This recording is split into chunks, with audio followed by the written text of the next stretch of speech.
Today, we're going to peel back all the glitter and wings to get to the secret history of fairies. And trust me, you're going to want to stick around because the creature you think you know is hiding a story that's way older, a lot darker, and so much more interesting. Okay, so let's start with the word itself, fairy. We think of it as a creature, right? But that's not where the word even started. It actually comes from the old French word fairy, which means enchantment. It wasn't describing the being, it was describing their realm, the world of the fae. So you see, before a fairy was a who, it was a where. All right, do me a favor. Picture a fairy in your head right now. I'm willing to bet you're imagining something small, probably sparkly, maybe holding a little wand, and of course, with those delicate fluttering wings. Am I right? Well, that image is super powerful, but here's the thing. It's a pretty modern invention.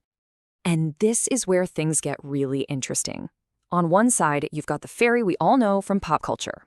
Tiny, winged, cute, helpful. But then you have the creature from the original folklore, and they were human-sized, wingless, and honestly, often terrifying. These were tricksters, powerful beings you did not want to mess with. So how in the world did we get from that to Tinkerbell?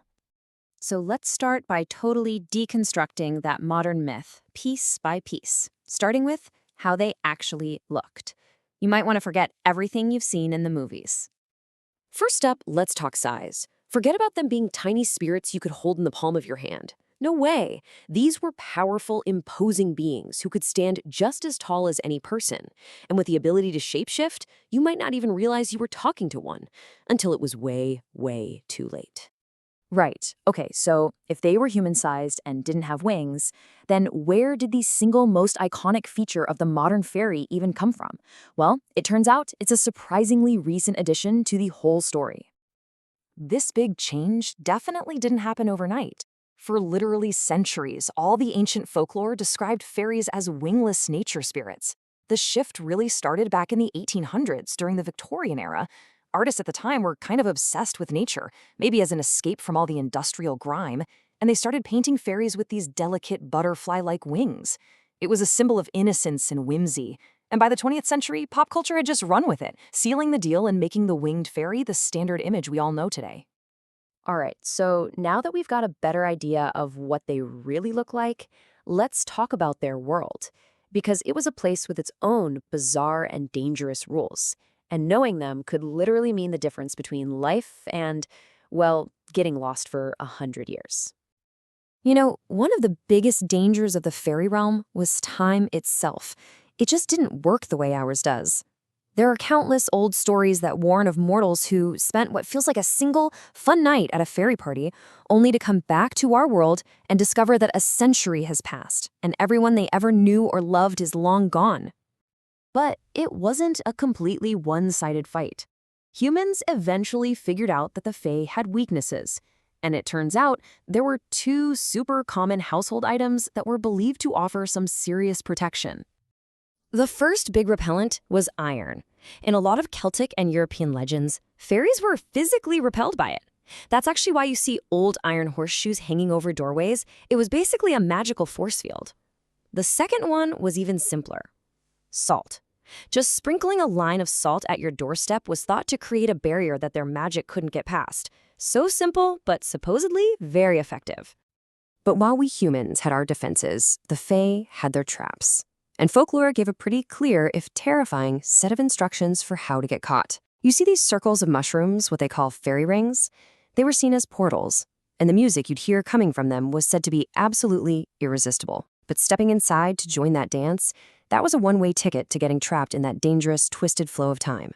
Now, while a lot of these specific rules are from European folklore, the basic idea of a magical, hidden people is a global thing. I mean, pretty much every single culture has its own version of the fae. And what's really fascinating is how these myths just kind of blur together.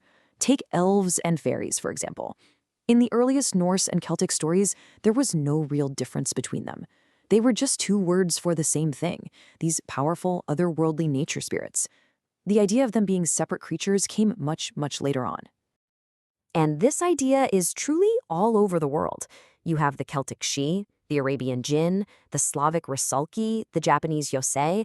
they all represent the same core human idea, that there's a magical race, a whole hidden world living just on the edge of our own. So let's bring all this back to the modern day with a fairy you absolutely know, one who might have even paid you a visit when you were a kid. I'm talking, of course, about the Tooth Fairy, who has a surprisingly ancient backstory.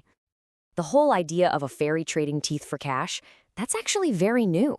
It really only popped up in America in the early 20th century. But it grew out of a much, much older European tradition, the custom of offering a child's lost baby teeth to spirits as a kind of payment for good luck or protection. So what this really all means is that the Tooth Fairy isn't just some cute little story. She's a direct continuation of this ancient human practice, this ritual of making an offering to a powerful, unseen world in exchange for some kind of blessing. That coin under your pillow has some seriously deep roots.